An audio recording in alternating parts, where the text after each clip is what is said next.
ينضم معي مباشرة طارق النوفل مدير المركز الإعلامي في نادي الشباب. كابتن، اليوم تعتيم إعلامي قبل المباراة، الإداريين والمدربين لا أحد يريد الحديث.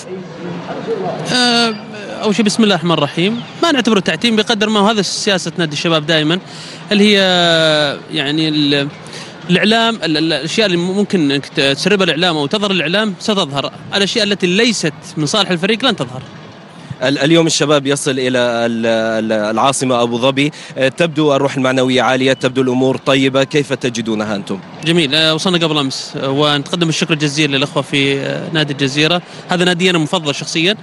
الأجواء جدا رائعة، ما يعيب مباراة اليوم فقط هو الرياح العالية جدا اللي قد تساهم أنه تكون مباراة من شق واحد في الشوط. نتمنى من الله العلي القدير أن نحقق 3 نقاط. إذا حققناها مثل ما قال السيد برودوم بكل تأكيد أنها ستكون دافع قوي جدا جدا أنك تضمن على الأقل لو بنسبة مريحة هو التأهل للدور القادم. بعد المباراة بغض النظر عن النتيجة، الفوز أو الخسارة أو التعادل، يجب أن تعدنا بأن يكون معنا أحد، سواء كان خالد البلطان رئيس النادي أو فهد العيسى أو محمد شطة أيا كان.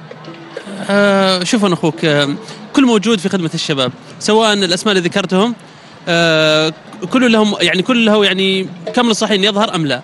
هناك مؤتمر صحفي، هناك مكزون، هناك فلاش انترفيو، هذا اللي حقكم علينا، وغيره هم إن شاء الله لو يبغى يطلعون بيطلعون إن شاء الله.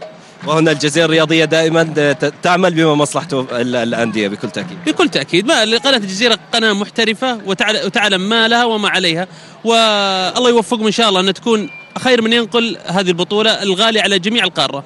شكرا لك. شكرا للجميع، شكرا لكم. إذن وقبل العودة إلى الاستوديوهات في الدوحة، هذا التذكير بالتشكيل الرسمي لكلا الفريقين.